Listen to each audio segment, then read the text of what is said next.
Hare Krishna, welcome to Mayapur. আমি শ্যাম মিত্র সুদামা দাস আপনাদের সাথে চলে এসেছি আবার একটি নতুন ভিডিও নিয়ে। আর মায়াপুরে চলে এসেছে উৎসবের রমরমা একদম।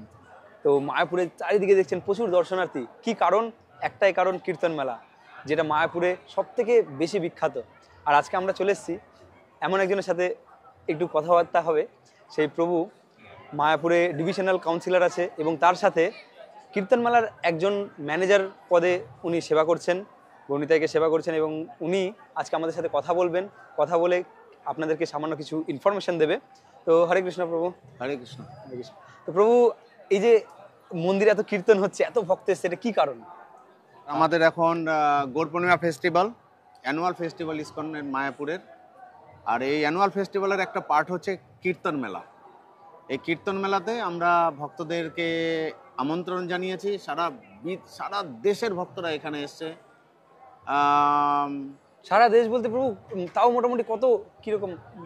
মোটামুটি আমি বলতে পারি কিছু দেশের নাম: আমেরিকা, রাশিয়া, কাজাখস্তান, কিছু এসছে ইন্দোনেশিয়া, বালি থেকে এসছে, কিছু এসছে বিভিন্ন দেশ থেকে এসছে। তারপর বৃন্দাবন থেকে, দিল্লি থেকে, মুম্বাই থেকে, বিভিন্ন দেশের, চায়না থেকে ভক্তরা এসছে এখানে। মানে দেশের ভিতর, দেশের বাইরে সব জায়গা থেকে প্রচুর ভক্তরা এসছে। হ্যাঁ, ইভেন পাকিস্তান থেকে এসছে। পাকিস্তান যে আমাদের ইসকন মন্দির আছে, সেখান থেকেও ভক্তরা এসছে কীর্তন মেলাতে অ্যাটেন্ড করার জন্য।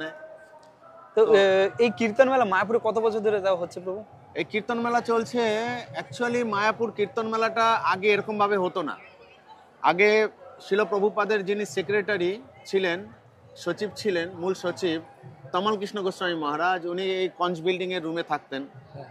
তো ভক্তদের ডেকে ডেকে উনি ওনার রুমে কীর্তন করতেন। তো ওখান থেকে আমাদের কীর্তনের যে টেস্ট বা কীর্তন মেলার যে আগ্রহ, সেটা প্রকাশ পেয়েছে, ওখান থেকে শুরু হয়েছে। তৎপশ্চাৎ অইন্দ্র প্রভু বৃন্দাবনের, সচিনন্দন মহারাজ, এনারা মায়াপুরের কীর্তন মেলার স্রষ্টা। তারপরে আস্তে আস্তে নেক্সট জেনারেশন আমরা ওটাকে চেষ্টা করছি আর কিভাবে বাড়ানো যায়, কিভাবে আরো বড় বড় কীর্তনীয়দেরকে ইনভাইট করা যায়। বাস এটাই আমাদের। তো এই কীর্তন মেলাতে আনুমানিক কত ভক্ত এখানে একসাথে একত্রিত হয়েছে? এটা বলা যাবে না, এটা বলা যাবে না যে কত ভক্ত। ধারণা যে তাও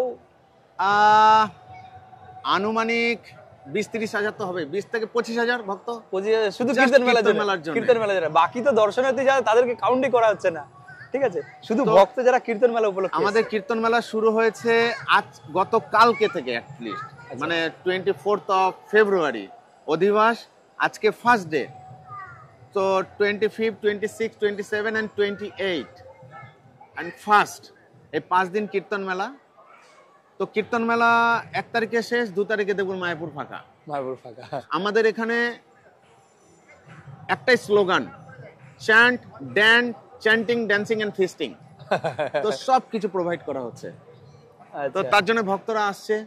আরো সামনের বছর আমাদের আরো অনেক ভক্ত আসবে, আরো গ্র্যান্ড করে। যেমন এবছর আমাদের এসছে ভক্তি বৈভব মহারাজ কীর্তন করছেন, কৃষ্ণ চৈতন্য মহারাজ কীর্তন করছেন, নিরঞ্জন স্বামী কীর্তন করছেন, শিবরাম স্বামী কীর্তন, এখন লোকনাথ মহারাজ কীর্তন করছেন, গোলকা এসছে, কমল গোপাল প্রভু আছে, নারু গোপাল প্রভু, দেবধর্ম, বিশাখা, এরকম মানে কীর্তনের বড় বড় যারা সেলিব্রিটি, যারা বিশ্বময় কাঁপাচ্ছে হরিনামের দ্বারা, তারা এই কীর্তন মেলায় অংশগ্রহণ করেছে। তারা কীর্তনে 5 দিন লিড করবে।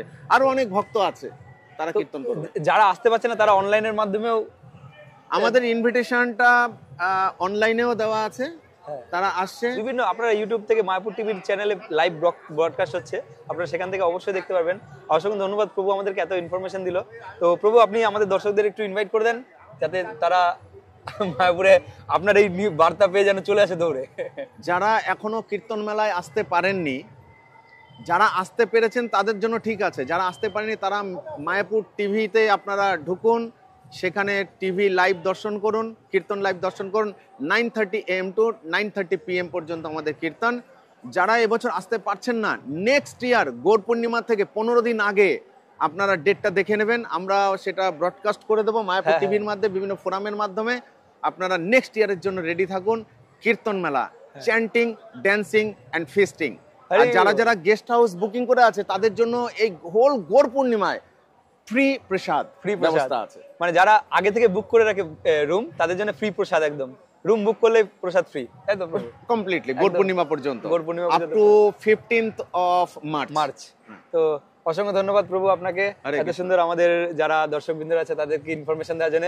আর আমাদের দর্শকবৃন্দকে অসংখ্য ধন্যবাদ, আপনার এত ধৈর্য সহকারে আমাদের পুরো সম্পূর্ণ ইনফরমেশন গুলো শুনলেন। তো আমন্ত্রণ জানাচ্ছি আপনাদেরকেও। আমি এখানে ভিডিওটা শেষ করছি। হরে কৃষ্ণ। হরে কৃষ্ণ, হরিনাম সংকীর্তন কি জয়। জয়।